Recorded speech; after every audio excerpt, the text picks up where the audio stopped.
Dear Love, isa ka rin ba sa nabiktima ng she's just a coworker? Sa dinami-rami ng mga kwentong naririnig ko tungkol sa office romance, dumagdag pa sa pag-o-overthink ko ang recent incident sa concert kung saan nagtrending ang cheating ng CEO at HR officer nito.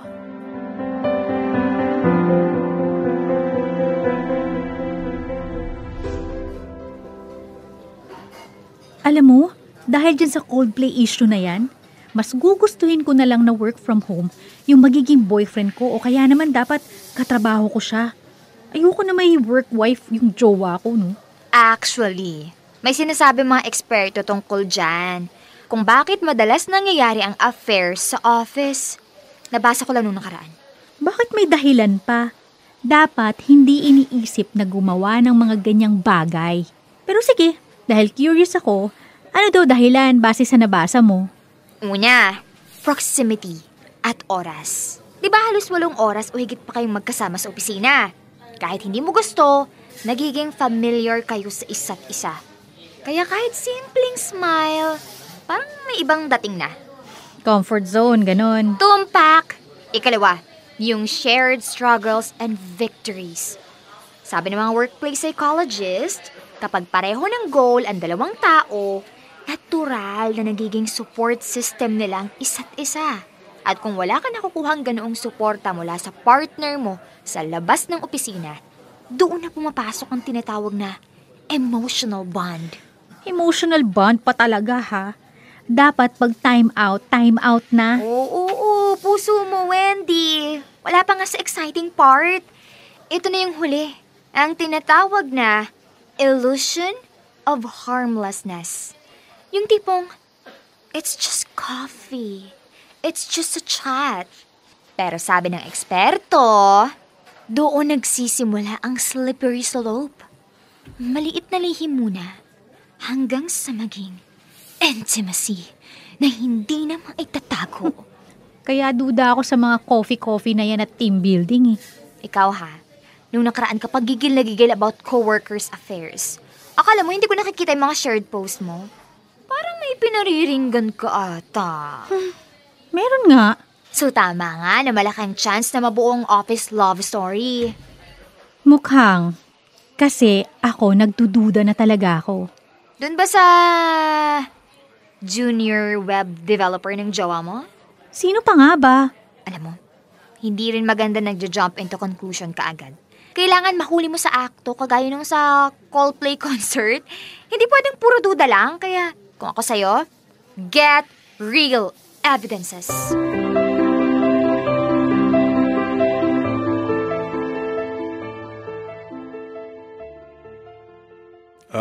Wendy Loves, paalala ko lang ha, hindi kita masusundo sa Sabado. May team building kami. And ang uwi ko, Sunday night. Team building ba talaga o love team building? Loves, napag-usapan na natin to. Ilang beses ko bang uulitin sa'yo, she's just a coworker. Okay, sabi mo eh. At hindi ka pa rin naniniwala sa akin. Anong palagay mo? Hindi ko nakikita yung mga posts mo. Kahit sina mama nagtatanong na kung may problema daw tayo. Wendy, magkasama na tayo sa iisang bubong. Ano pa ba ang kailangan kong gawin para makuha ko yung buong tiwala mo? Kasama lang kita sa oras ng tulog. Pero most of the time, nasa trabaho ka.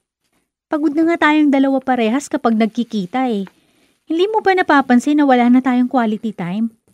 Mas may oras at may sigla ka sa coworkers mo. Sa work mo. Sus, nagsimula lang yan nang mapanood mo yung issue sa Coldplay concert na yan eh. Hirap sa inyong mga babae, kasalanan ng isa, damay kaming lahat na lalaki. Paalala lang yan na dapat yung tiwala ko pinahahalagahan mo. Huwag na huwag kang gagawa ng bagay na makakapagbigay sa akin ng pagkakataon na mag-doubt sa'yo. Ikaw rin, Wendy. Magkaroon ka rin ng responsibility sa sarili mo na tingnan mo yung mga bagay na ginagawa ko para sa'yo. Para naman masecure ka sa relasyong to. Ikaw ang inuuwian ko. Ikaw ang inspirasyon ko. At higit sa lahat, ikaw lang ang babaeng pinakamamahal ko. So please ha, Kung gusto mong lumabas ka sa Sabado kasama si Liz, okay lang. Para naman hindi ka maiwan dito sa bahay mag-isa. At nang maiwasan mong mag-overthink. Siguraduhin mo lang talaga, Ned, ha? Huwag mong sayangin ang buong tiwala ko sa'yo.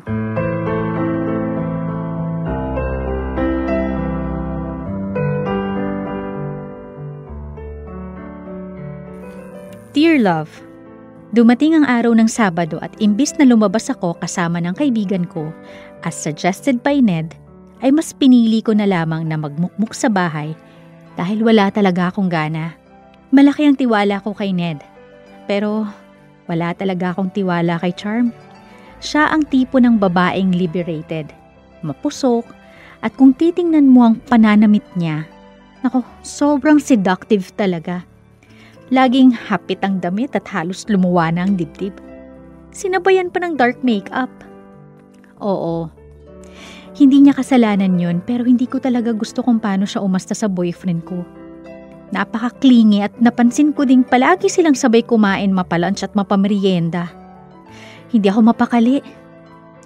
Inistok ko isa-isa ang mga katrabaho ni Ned at dun ko nakita ang isa sa kanilang katrabaho na naka-live sa Facebook. Dali-dali kong pinanood ang live na to gamit ang aking dump account. Nandito ako, umiibig sa'yo, kahit na nagdurugo ang puso. Kung sakaling iwanan ka niya, huwag kang mag-alala, may nagmamahal sa'yo, nandito ako. Bakit ba kasi hindi magkaminan, Charlotte? Ito naman! Hoy!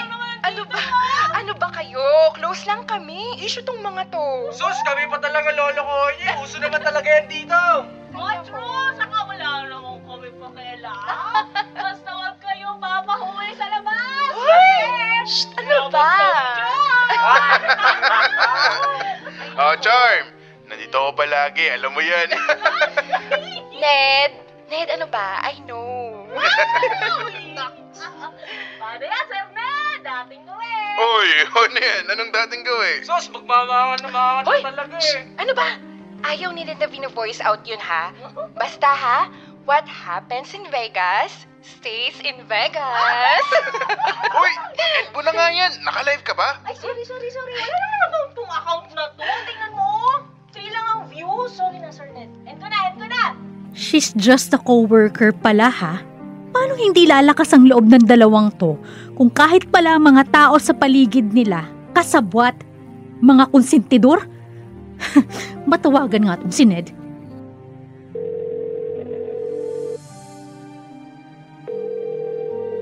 Aba, hindi mo talaga sasagutin? Susugurin kita dyan.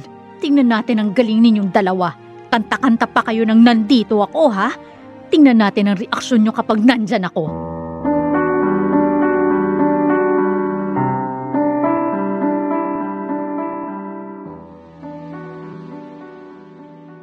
Wendy naman, mali itong ginagawa natin. Trespassing to eh. Huwag kang maingay. Pumayag naman yung may-ari ng resort. Saka yung isang katrabaho nilang walang malay, pinagbuksan ako ng pinto. Sabi ko may emergency si Ned at tinawagan ako. Alam mo, pinakabahan ako sa ginagawa mo. Sinama mo pa ako. I-ready mo yung camera mo. Kasi kakatok na ako dito sa pinto. Wendy. Shh! Ano ba? What's that? Teka, buksan ko baka may kailangan yung team. Ned, nang 2:00? Kaya nga, wait lang, baka may emergency. Surprise! Wendy, ano ba? Tigilan nyo nga yung video na yan. Wendy. No, Liz! Huwag mong i-off ang video. Huling-huli sa akto, oh. O ano, Ned? Ako naman ang kakanta ngayon. Nandito ako, umiibig sa'yo, kahit na kabit lang naman ako ng boss ko. Kung sakaling mahuli ka niya,